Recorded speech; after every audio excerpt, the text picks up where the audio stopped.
Hollywood, California, Monday, November 23rd.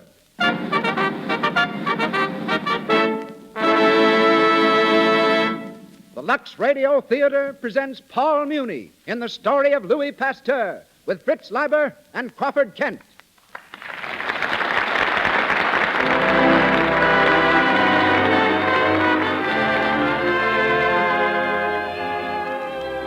Lux presents Hollywood. Our stars, Paul Muni, Fritz Leiber, Crawford Kent, and Barbara Luddy.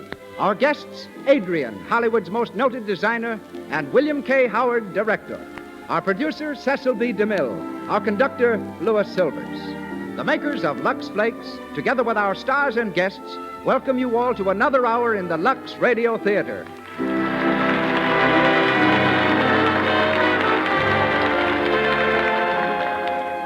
Here's a word to the ladies. Try Lux Flakes for washing dishes. Ordinary soaps often dry your skin, making it rough and red and making the nails brittle. Lux Flakes contain no harmful alkali. They protect the natural oil in your skin, safeguard your manicure, and give your hands beauty care right in the dishpan. Lux Flakes are just as good for washing dishes as for washing fine fabrics, and that's saying a lot. And now it's time to hear from our producer. Ladies and gentlemen, Mr. Cecil B. DeMille.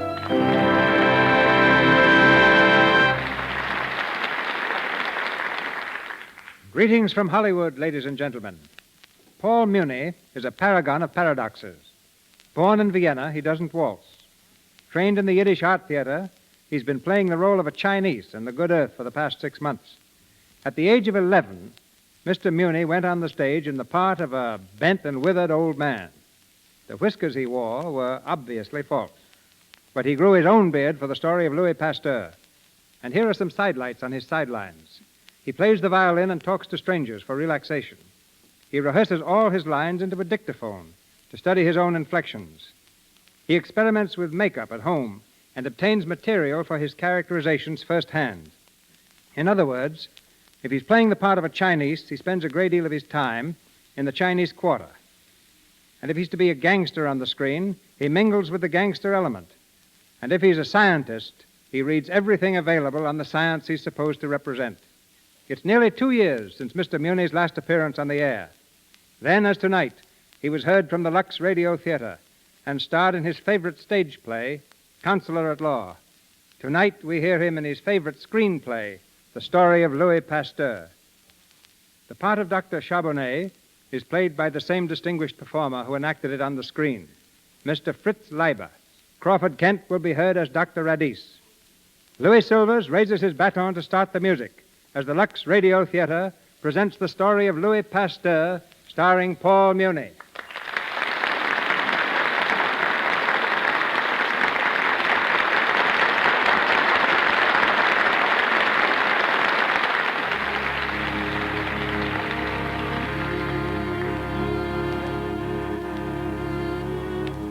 Paris in the 1860s. We're in the laboratory of Louis Pasteur. The long, sparsely furnished room is lined with deep shadows. Along the walls stand crates of guinea pigs and squeaking mice, and in the center, a crudely built table is littered with twisted test tubes and cauldrons. It's early evening. Under the garish light of an overhanging lamp, Pasteur leans over his microscope, his eyes glued to the black cylinder. His wife enters the room and stands for a moment watching him. Louis. Louis, Yes? haven't you worked long enough? Aren't you tired? Tired? You've been here all day since early this morning. I know. Roux, Yes? have you finished with those slides? In a moment, monsieur. Hurry them along. Louis, I brought the newspaper for you. Newspaper? What do I want There's with something in it you should know. Dr. Frederick is dead. it? Dead? He was killed. Shot. Who did it? The husband of one of his patients. Listen. When asked by the magistrate why he had killed Dr. Frederick, the man shouted, "He killed my wife with his dirty hands. He gave her fever, childbed fever."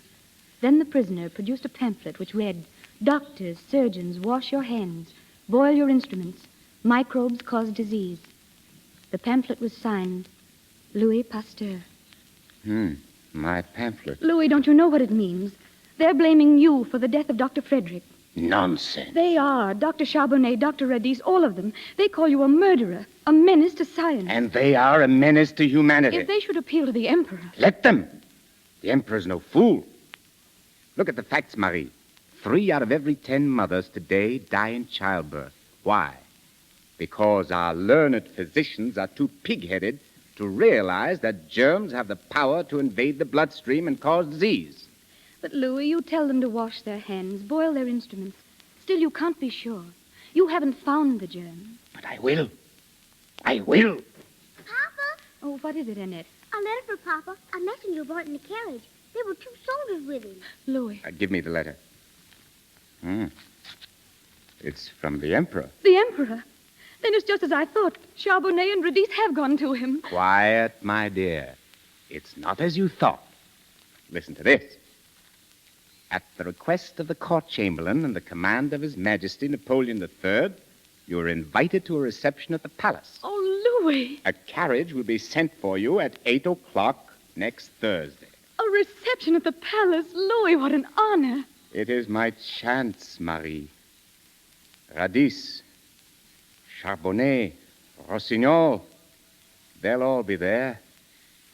It is my chance at last.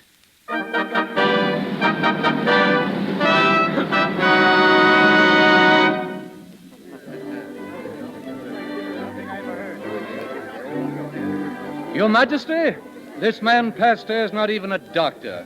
He's a mere chemist. I know, Charbonnet, but his work interests the Empress. It was at her suggestion that I invited him tonight. Yes, Dr. Charbonnet. If I am not mistaken, Pasteur was instrumental in discovering the cause of fermentation of wine some years ago. Yes, Your Majesty. I recall it now. He claimed to have discovered little animals in it, infinitesimal beasts. And he still does, sire. Only now he finds them everywhere. But are there such creatures? Do they really exist? Your Majesty, microscopic organisms have long been observed. Yes. They spring into being of their own accord wherever there is putrid matter or fermentation. They are the result rather than the cause of disease. Oh, I see. By heating wine to a certain temperature, Monsieur Pasteur was able to destroy them. I presume he plans to cure blood poisoning in the same manner, namely, by boiling our blood. Heaven forbid. It's not unlikely, I assure you.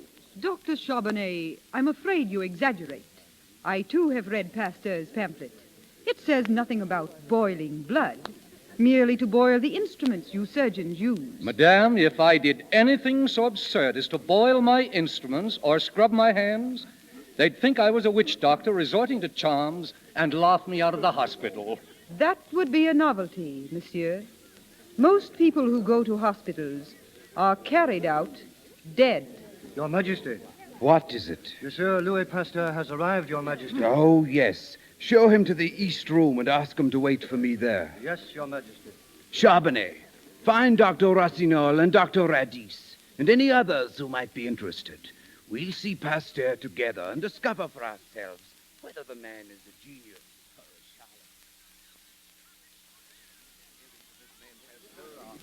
charlatan. Impossible. I refuse to believe it. One moment, Dr. Radis.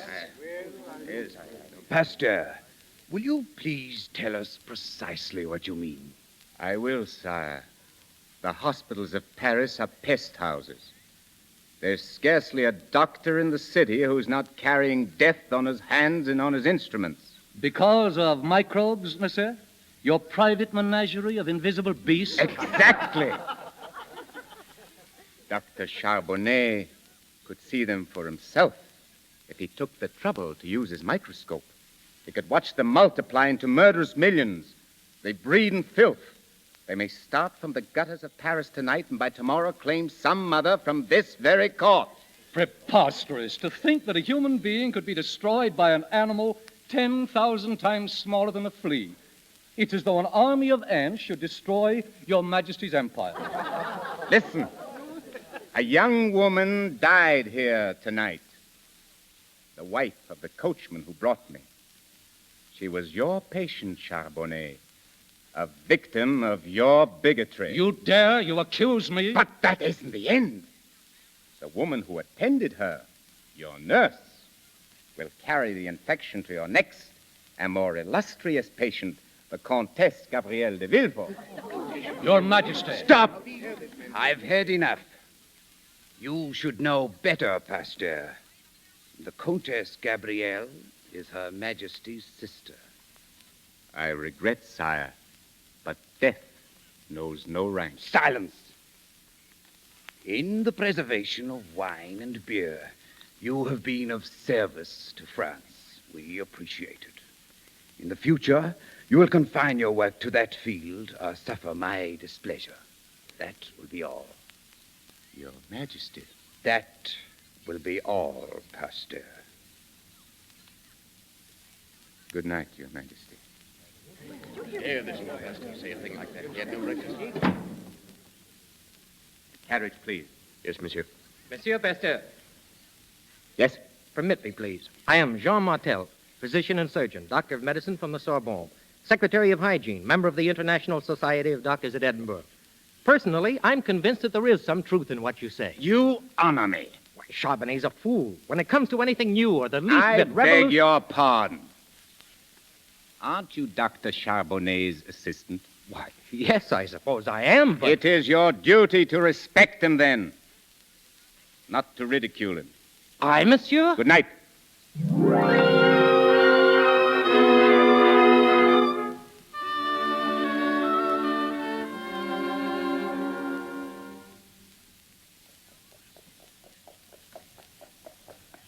Mommy, he's coming. I hear his carriage in the street. Quick, Annette. Run and open the door for him. Yes, Mama. Rue, you will light the candles on the cake. 38. Only 38, and all ready to have done so much for the world. Ah, she's coming. Open the door, Annette. Happy birthday, happy birthday. What? Oh. Thank you, my dear. What's the matter, Papa? Louis, Yes? is anything wrong? You'll have to pack, Marie. We're leaving Paris tomorrow. Tomorrow? Louis, what's happened? I've stepped too hard on the toes of our doctors. I've insulted the Academy of Medicine. They forbid me to work on human diseases. We must leave here, Marie. Yes, Louis. When I was a boy, I used to read of scientists fleeing from the cities to avoid persecution. It thrilled me. I didn't realize what a nuisance it was. But, monsieur, perhaps you might better apologize to the Academy. A few lines Take might... back what we know is true? Never. I'd die first. Don't worry, Roux. Someday we're going to prove that we're right.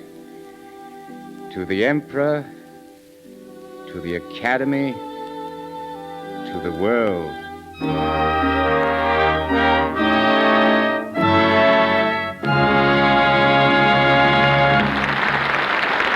In a moment, we will continue with the Lux Radio Theater presentation of Louis Pasteur, starring Paul Muni.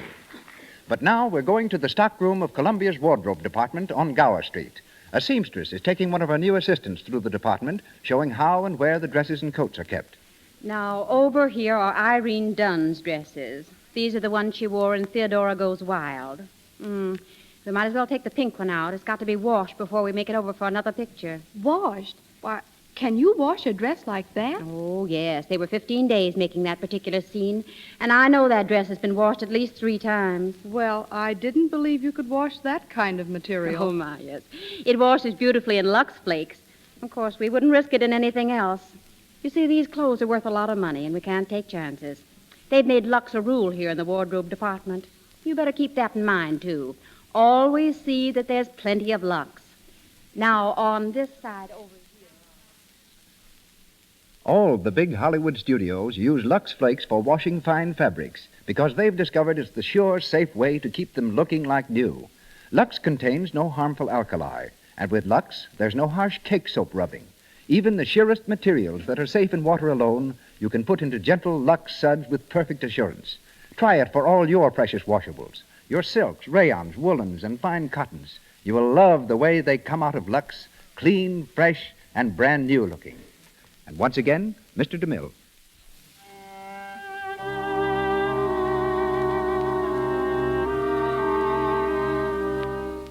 8 years have gone by, and while men fought and killed each other in the Franco-Prussian War, Pasteur fought microbes, the real enemy of all mankind. The war is over now, and the government, hard-pressed to meet the heavy indemnity imposed by Prussia, has turned its attention to rebuilding the ravaged countryside. A devastating plague, anthrax, is destroying the livestock of France, the government's chief source of revenue. In only one small province, the district of Arbois, is there any immunity to the dread disease?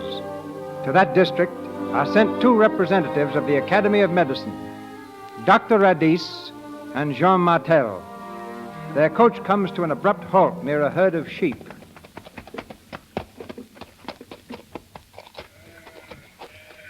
Look at that herd, Dr. Radis. They seem to be healthy enough. Luck, that's all. Pure luck.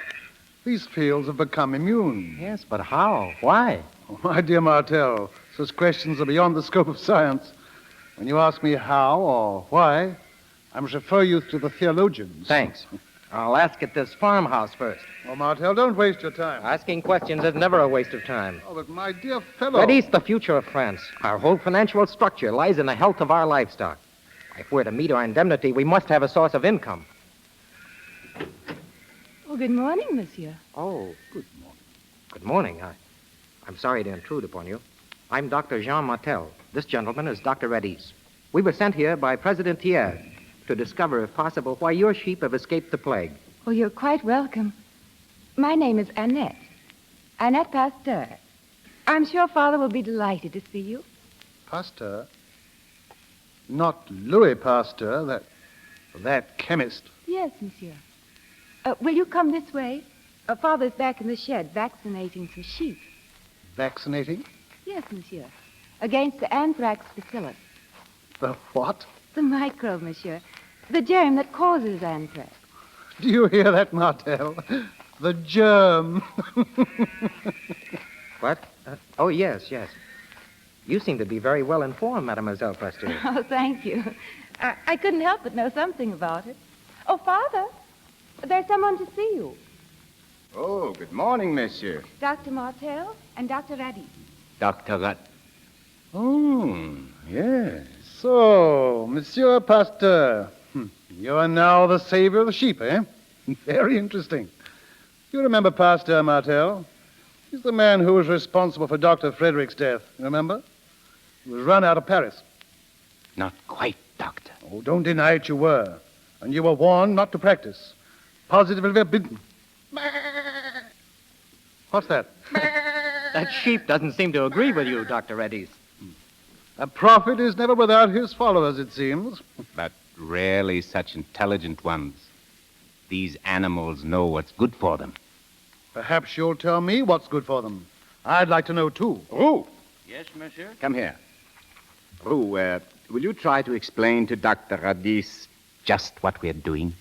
He's a member of the Academy of Medicine, so you'll have to use very simple language.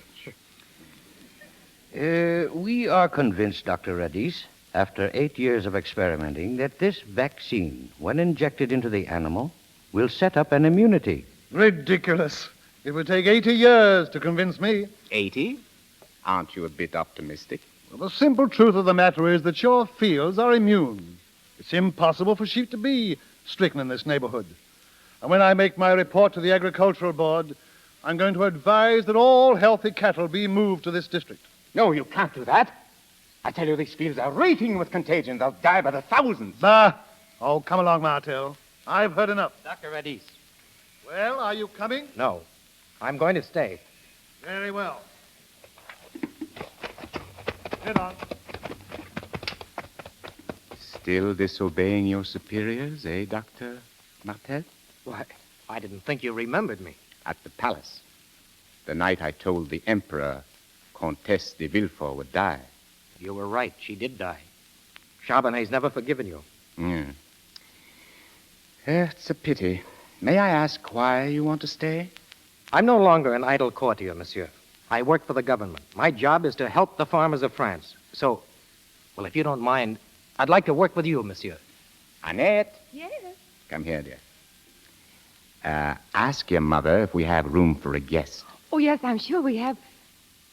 Well, I mean, I'll see. Excuse me, monsieur. My daughter blushes a pretty color. She's a very pretty girl, monsieur. Oh. Mm-hmm. So, you want to render your country a real service, is that it? Why, yes. Yes, I do. If you've discovered a vaccine against anthrax, it's my duty to make it known. You think the Academy would be interested? If you can convince me, monsieur, I should be honored if you'd allow me to convince them. Thank you. Come along, Martel.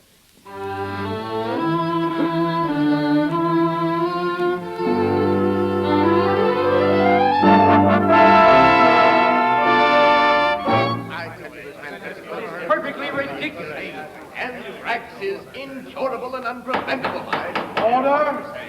Order, gentlemen, order! May continue, Dr. Martel. Thank you. Gentlemen, I have seen with my own eyes what Pasteur can do, and has done for the cattle of Arbois. We, on the other hand, members of the Academy of Medicine, have contributed nothing in the fight against anthrax. Then, in heaven's name, why don't we listen to a man who has? I agree. If someone's got a cure for anthrax, I want to know about it. So do I. Will the visitors in the gallery please refrain from talking? Mr. Chairman. Dr. Redis has the floor. Thank you. I have only one question to raise, and that is this. Whether Dr. Martel's purpose here is to further the cause of science or the cause of love. Personally, I'm inclined to the latter view. For having met Monsieur Pasteur's amiable daughter, I can hardly blame our young colleague for wanting to become his son-in-law. That's a lie. I'm here because I think Pasteur is right. I know he's right. The chair recognizes Dr. Rossignol. Dr. Rossignol. Friends, colleagues, in my laboratory, I have found that I can produce anthrax in healthy sheep by injecting into their veins the dark, poisonous blood of an animal already affected. This treatment invariably results in death. I should like, therefore, to propose an experiment that would rid us once and for all of this medical mountebank Louis Pasteur.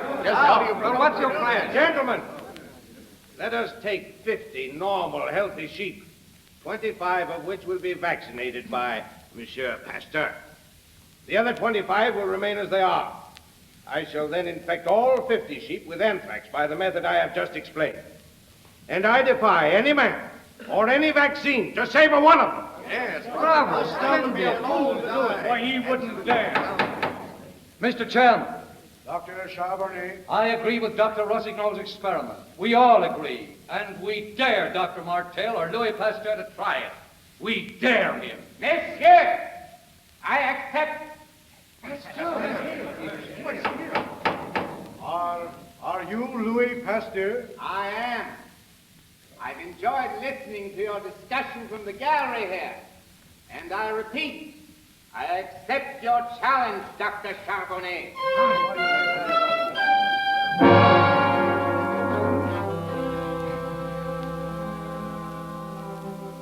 The experiment has been carried out. 50 sheep, all of them infected with the deadly anthrax bacillus. Half of them vaccinated by Pasteur.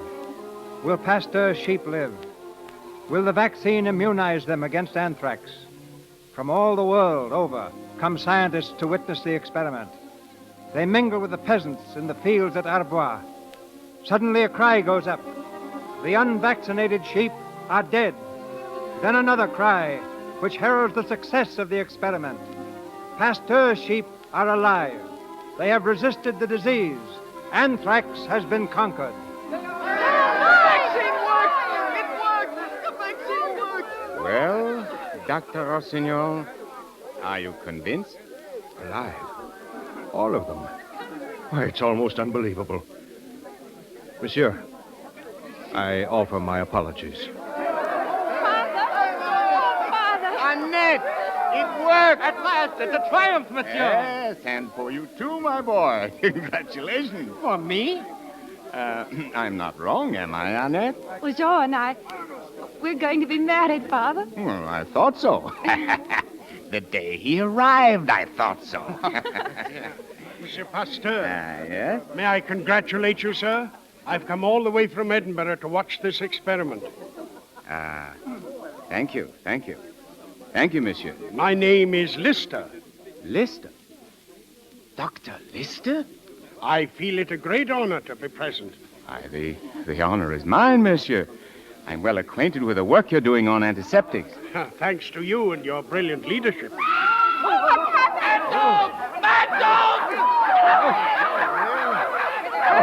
It's a dog.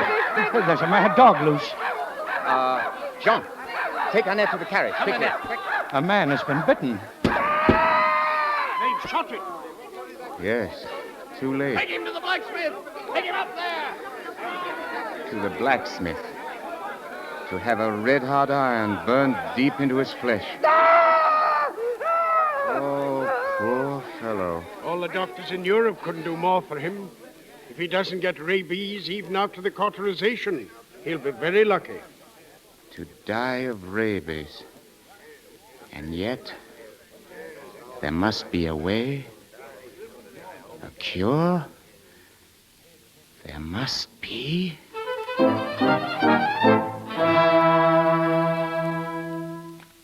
Louis, please sit still and eat your dinner. It's after 11 and you haven't had a bite to eat all day. But they're waiting for me in the laboratory. We're working, my dear. Let them wait. Look, I have a letter for you. It came by special post from England. From Dr. Lister. Let me see her. Not until you've eaten. Oh, but it's important, Marie. I must know what it says. Very well. I'll read it to you. Dear sir, my observations lead me to believe that you are a scoundrel. What? I am told that in the year you've been in Paris, you've become a slave driver to your assistants, that you neglect your wife, abuse your family. Come, Marie. This is no time to joke. Very well. I'll tell you what he really says. Your recent paper on the known sources of infection is admirable in every detail. Ah, a very clever man. Listen to this. Forgive the frankness with which a common love of science inspires me. I embrace you. My fellow workers in Brussels and Prague report that their hospitals are rapidly becoming safe. Mothers can go to them without fear. That's where our Annette should be sent to have her baby. I must tell Jean. Listen, there's more. I do not hesitate to acclaim you the most valuable man yet to enter the field of science. Good Lister. You see, Marie? Now I must work and work and work. Louis, what was that? Nothing, Marie, nothing. Down in the laboratory, I heard it. What is it? What is it? It's a dog! A mad but dog! It's all right, Marie. We have a mad dog down there, but... Please, Louis, please, not hydrophobia. Don't work on hydrophobia. I may as well tell you, Marie. I've been trying to discover a cure for months. I've pledged myself to wipe it from the face of the earth.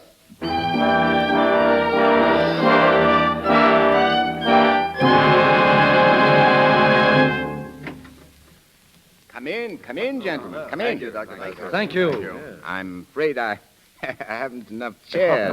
Find little need for them in my laboratory. Monsieur. Yes, Dr. Charbonnet? It is the wish of some of us that the Academy of Medicine honor you with this visit. Honor me? To be brief, Dr. Sarnoff has been reading your recent statements in the journal promising a cure for rabies. The press takes liberties, Doctor. As usual, my remarks were grossly exaggerated. In your last paper to the Academy, monsieur, you said you were on the threshold of a great discovery. Yes? Might I inquire if you have crossed that threshold? Science takes a step, then another. Then it stops and reflects before taking a third. Go on, please. Step by step, messieurs, I'm reaching the ultimate conclusion that microbes are the cause of all disease. Microbes? Oh, couldn't But be. you men are still skeptical. If germs are still a myth to you, then listen. In my hand, in this little test tube, I hold enough rabies virus to wipe out a city. May I see that test tube, monsieur? If you wish. Thank you. But be careful. Why? You have the tiniest scratch on your hand. A scratch? Suppose I make one on my arm with my penknife. What are you doing? No. And suppose I rub this so-called virus into the open wound, like this. Stop him! Stop him! Charbonnet! We shall see whether germs cause disease. All I want now is to have you predict the hour of my death.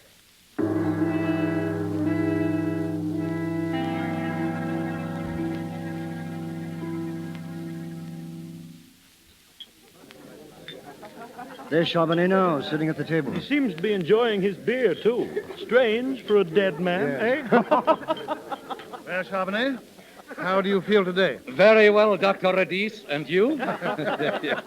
It's over a month now. According to Pasteur, you should be in your grave. The more germs I've given, the better I feel.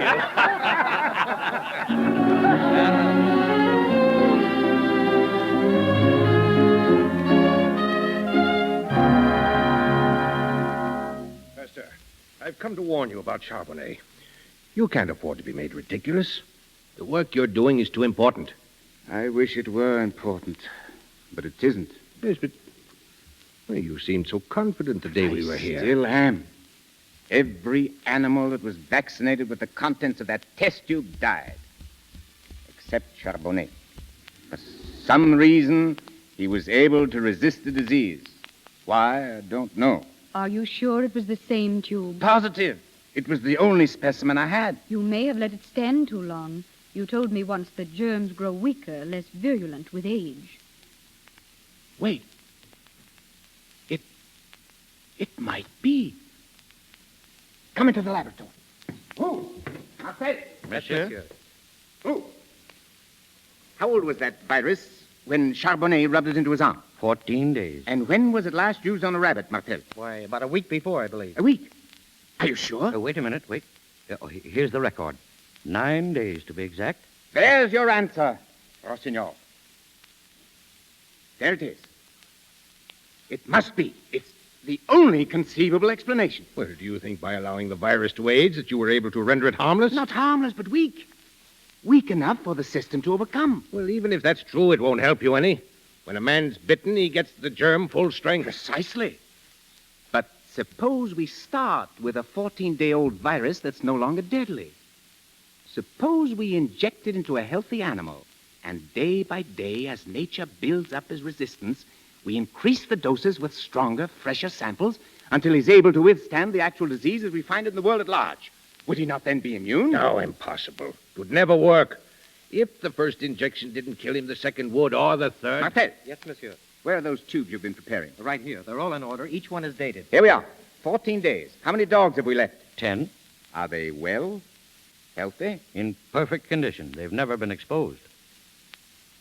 Give them hydrophobia. Monsieur. What? Give them hydrophobia.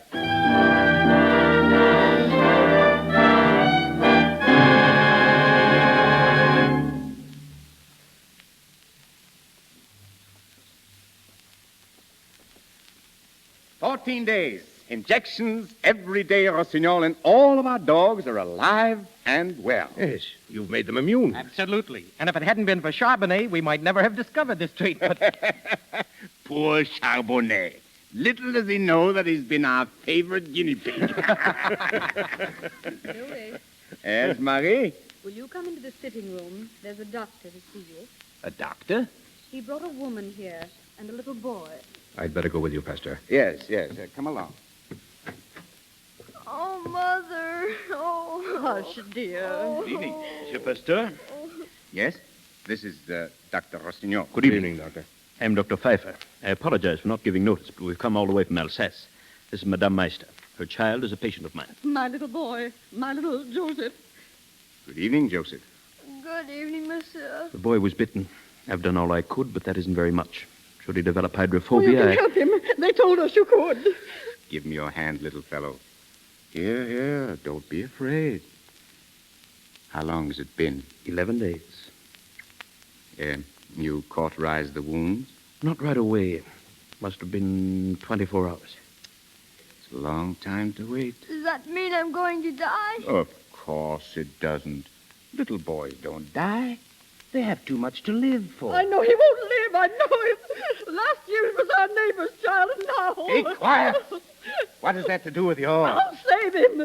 Save him. Marie, Yes, Marie. Louis? Put him to bed. See that he's kept warm. Come, Joseph. Don't be frightened.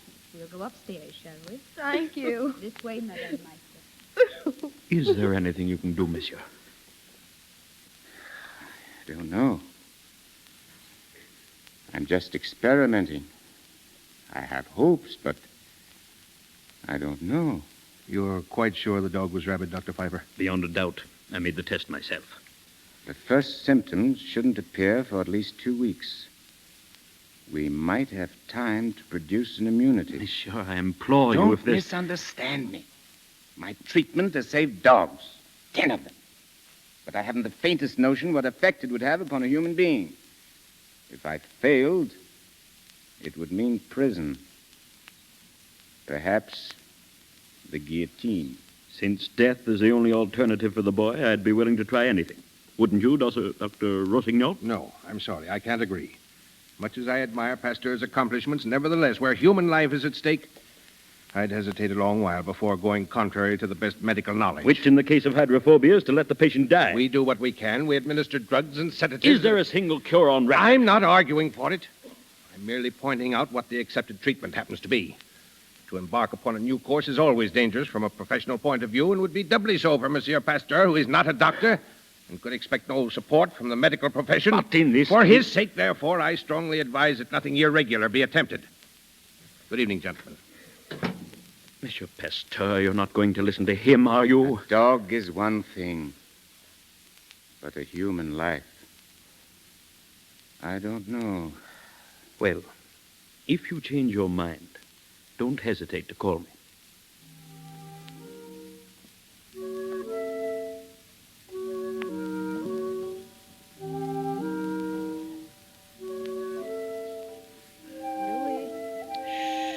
Louis, where are you?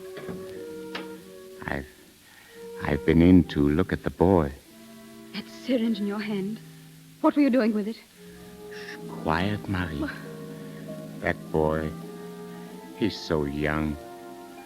So young to die. Someone had to help him. You didn't give him the treatment. You didn't, Louis. Yes, Marie, I did. You'll go to prison. They'll send you to prison. Not so loud. He'll need his sleep.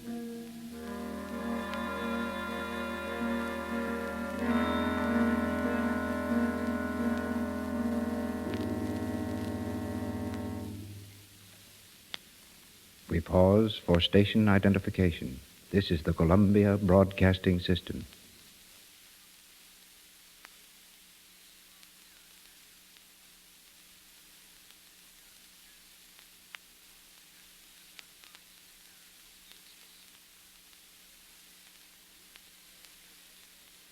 Paul Muni resumes the story of Louis Pasteur shortly.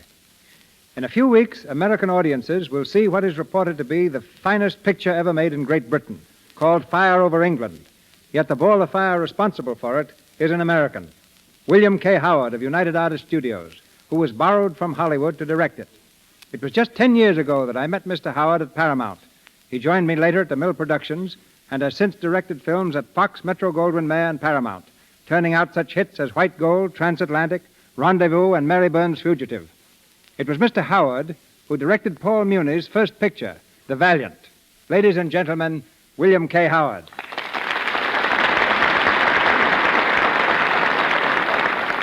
Thank you, Mr. DeMille, thank you. May I tell you how happy I am to meet you again and to appear on the same program with you and Mr. Muni?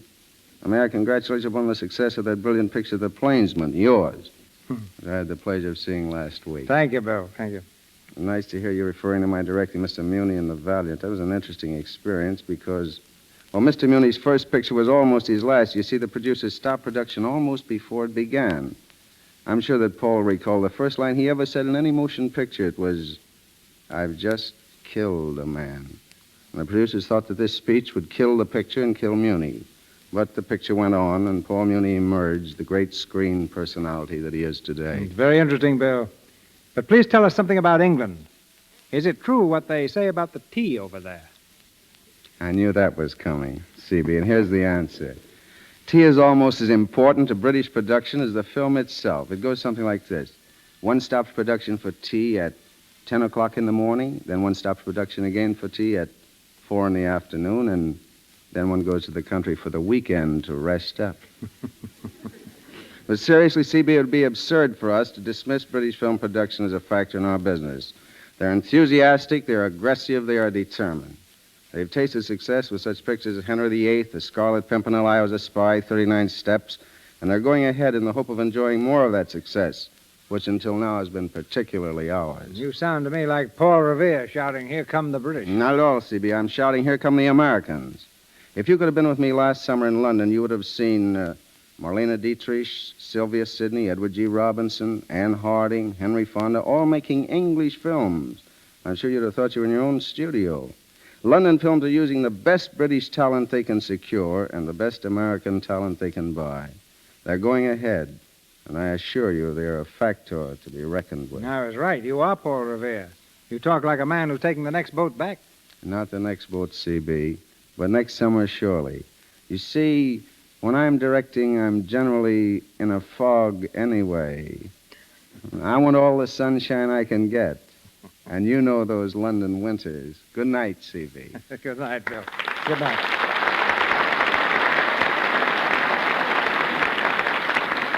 Back to the story of Louis Pasteur, starring Paul Muni.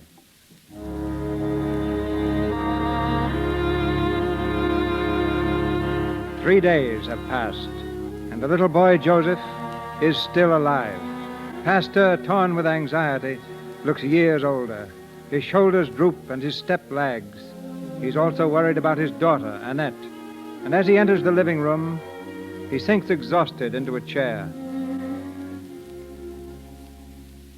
Any news of Annette? Her time is drawing very near, that's all. What does the doctor say? He hasn't been here today. I sent round for him. They said he was ill. Ill? We'll have to get someone else. When it comes to the use of antiseptics, it's difficult to find one you can trust. I'll speak to Dr. Bedell in the morning. Louis, how is the boy doing? The third injection made him sick. He has a fever. A fever? What are you going to do? Do? Give him the fourth, the fifth, the sixth. If he lives. Marie, I've been lucky all my life. Luckier than I deserve. But if I fail now... You're not going to fail. He'll recover. And when he does, we'll go away. We'll take a long vacation. Roux, Martel, all of them. They need it more than we do. How fine they've been. How patient. They'll never know how grateful I am. And why don't you tell them? I will. I will. And you, Marie. You most of all. What have I done to warrant such devotion?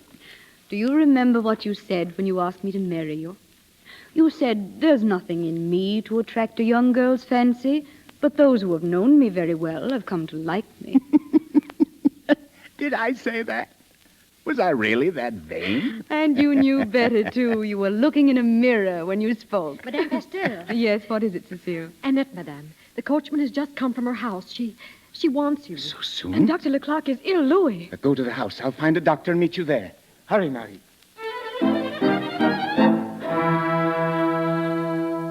Why doesn't he come? Why doesn't he come? He'll be here, madame. Don't worry. Did you boil the water, Cecile? Yes, madame. And there's sterile gauze and In here. Louis. Yes. Is she all right? Yes, the doctor, Louis. I have one. Come in, doctor. This is my wife. Marie. This is Dr. Charbonnet. Charbonnet? At your service, madame, but only because Dr. Leclerc is indisposed and Dr. Bedell is away on a vacation, eh, Pasteur? Well, I had to have someone. I'll go to Annette. Cecile, come with me. Yes, madame. Would you mind picking up that instrument, please? Not at all. Thank you. Well, where's the patient? Wait, you're not going to use those instruments without boiling them? Certainly. I say no. My dear Pasteur, I'm doing this as a professional courtesy. Then do it my way, please. I'm a little tired of doing things your way. Today, 12 Russian peasants came to the hospital asking for your treatment for hydrophobia. What has that to do with... They said you sent them. I did. Dr. Charbonnet, my daughter is in that room. There's not much time. Please. But I am to do things your way. Please. Very well. One moment, Pasteur. What are you doing? I'm writing a statement for you concerning your work on the treatment of rabies. Dr. Charbonnet, this isn't the time. One moment, please. Shall I read it to you? Listen. I hereby acknowledge that my investigations into the cause of hydrophobia has proven fruitless and is of no value whatsoever. That's not true. If you will kindly sign that statement, I shall follow your instructions exactly. Well? Give me the pen.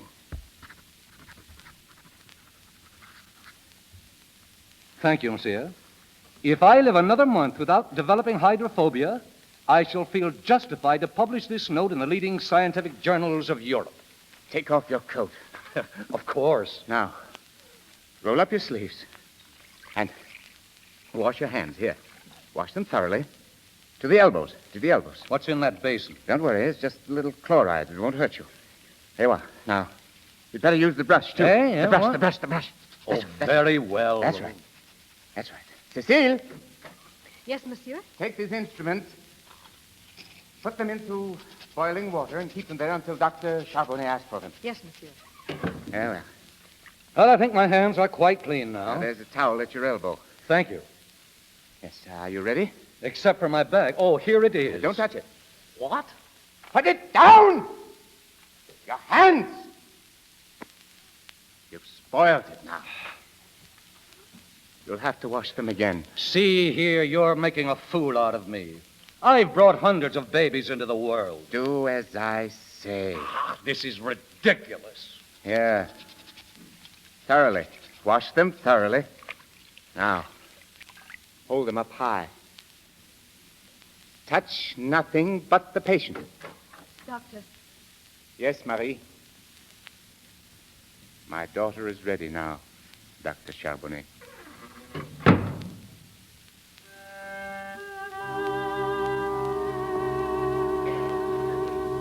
Louis, are you asleep? We have a grandson. Do you hear? A grandson. Louis, wake up. Dr. Charbonnet, come here. Louis. What's the matter? My husband, he doesn't answer me. Quiet, please. What is it, doctor? He's not...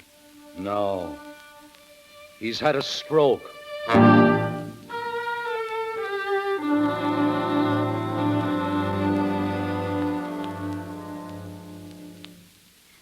You see, Jean?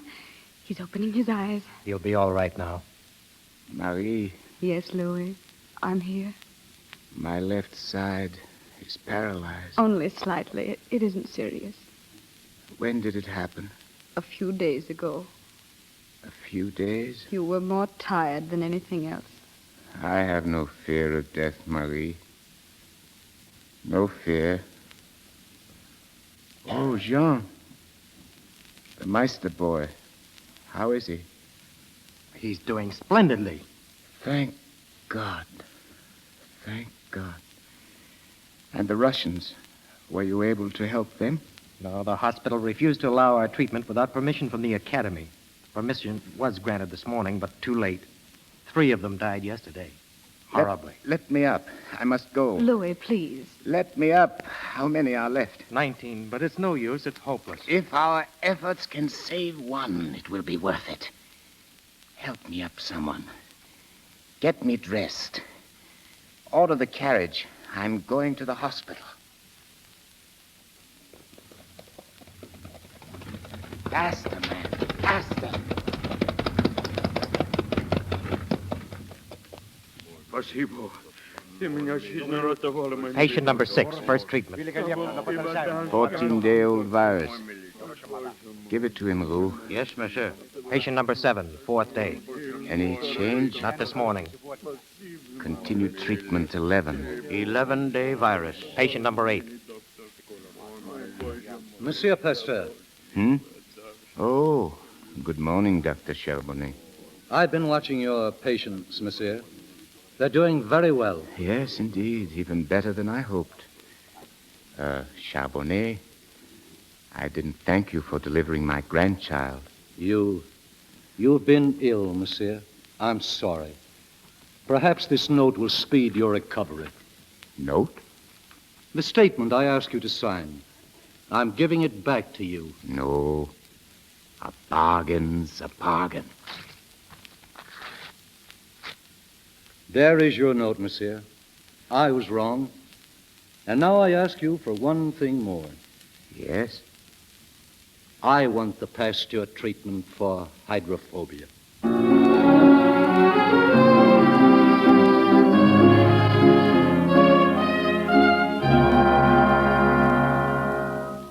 How is Monsieur Pasteur today? Oh, I don't know, Jean. He's so tired. He seems to have lost all interest. Did you tell him about the meeting at the academy tonight? No, but he won't go. He doesn't care very much. But they're about... expecting him. I know. Yes, I know. Tell him someone's going to refute his theories. He'll care about that. Perhaps. Where is he? In the living room with Joseph. I'd better see him. Joseph's mother's here to take him home. I'll wait at the academy. Louis, Madame Meister's waiting. One moment. Well, Joseph, you're going home. Yes, monsieur. Thank you. Come here. Can you write? Yes, sir. Would you like to write to me? Yes, very much. Then let me hear from you every month, won't you? Yes, monsieur. Now, don't forget. I'll be looking for your letter. Goodbye, Joseph. Goodbye. Goodbye, Madame Pasteur. Goodbye, dear. Well, I never thought he'd leave here alive, Louis. thank God that he did. Oh, by the way, Louis, Rue just told me that a foreign scientist is giving a lecture at the academy this afternoon. He claims to have disproven your entire germ theory. What? Again? Who is he? What's his name? I don't know. Disprove my theory, eh? We've got to go. We'll see about that. Get your coat. We'll leave at once. At once. Come in, monsieur. You're just in time. They've arranged for you to sit on the platform. Courage, my dear. I'll be listening. This way, monsieur. Whom are they applauding? It's Dr. Lister from England. Lister? Lister to speak against me? Oh, here's the door leading to the platform. Now, your chair is over this way. Oh, what is it? Why, it's you. They're applauding you. I don't understand. You said Lister... Well, there's no one speaking against your theory. Oh, here he is now. Monsieur Pasteur, I greet you in the name of humanity. Lister. Great Lister. Monsieur Pasteur, from His Majesty the Tsar of Russia, the Diamond Cross of the Order of St. Anne, with our profoundest gratitude.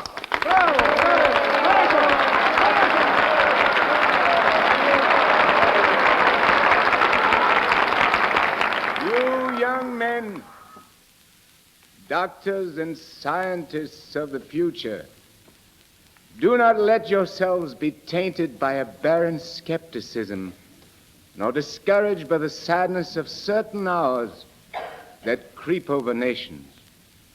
Do not become angry at your opponents, for no scientific theory has ever been accepted without opposition. Live in the serene peace of libraries and laboratories. Say to yourselves first, what am I accomplishing? Until the time comes when you may have the immense happiness of thinking that you've contributed in some way to the welfare and progress of mankind.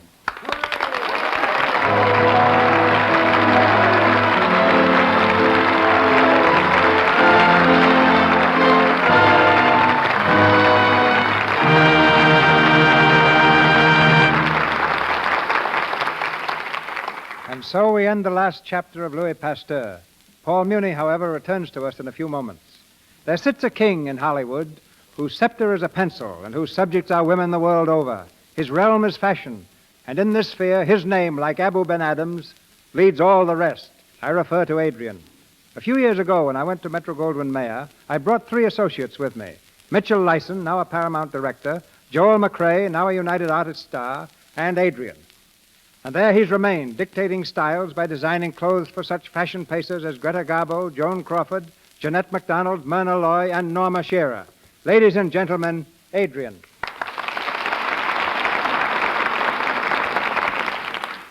Thank you.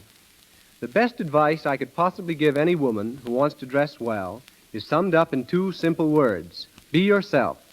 Women are inclined to drift carelessly into personalities they would like to be, rather than what they really are. There are women who just know their garbos, while actually their thoughts and characteristics are much more like Simone, or even at times like Shirley Temple. You will never be well-dressed until the clothes you wear are the true reflection of your real self. Well, that's sound advice, Adrian. But how does a woman find her real self? By observing herself intelligently and by dropping all insincerity. Women have acquired many affectations through years of confused associations.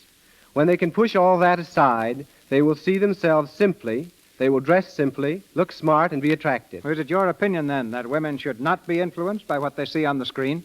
Only if they're smart enough to realize that many gowns in motion pictures are designed solely for dramatic purposes and may be quite ridiculous in real life. Well, it's all very well to tell women that proper dress will do wonders for them. But suppose they don't have a great deal of money or a great deal of beauty. What then? Well, frankly, Mr. DeMille, a lack of money can be a distinct advantage. Women who must watch their budgets are much more apt to show better taste because their dresses must be more conservative for all-round wear. As for good looks, the women who lead fashion are rarely beauties. Girls like Joan Crawford, Greta Garbo, Carole Lombard, Kay Francis are not pretty from the accepted magazine cover standard, but they use their heads and are constantly doing the unexpected in their dress. The 3 most important pictures you've worked on recently, Adrian, are Parnell with Myrna Loy, Maytime with Jeanette MacDonald, and Camille with Greta Garbo. Do you expect these pictures to set any new style trends? Well, each is a costume film of about the same period. It may be that next spring you'll see ladies wearing bonnets like Garbo's, but they'll be dashing rather than prim. Dresses may have a bit of a bustle, and I wouldn't be surprised if shawls are worn next summer over evening gowns. I'm only guessing now, and that's a good signal to call a halt. I hope I've been as much help to the women in our audience as Lux Flakes are in protecting our wardrobe at MGM. Thank you. Good night, Adrian. Good night. And now tonight's star. Ladies and gentlemen, Paul Muni. Thank you, Mr. DeMille. There's no character I've enjoyed portraying more than that of Louis Pasteur. When we stop to think what this lone man contributed to society, it makes the best of us feel a little insignificant and useless. Mr. Muni, now that The Good Earth is almost finished, what do you plan to do next? Well, I have 2 pictures to make. Escadrille for RKO, together with Miriam Hopkins. And then The Truth is on the March for Warner Brothers. The latter is based on the unforgettable document of Émile Zola's book, I Accuse. I'd like to talk more if I thought I had something really interesting to say, but I'm what is known as poor copy. However, I do want to say how much enjoyment the Lux Radio Theater has given me, both as a listener and a performer. Good night. Good night, Mr. Muni. Next week, the Lux Radio Theater brings you Loretta Young, our play Polly of the Circus, famous on the stage and twice a hit in motion pictures. Our sponsors, the makers of Lux Flakes, join me in inviting you to be with us again next Monday night when the Lux Radio Theater presents Loretta Young in Polly of the Circus with James Gleason. This is Cecil B. DeMille saying good night to you from Hollywood. This is the Columbia Broadcasting System.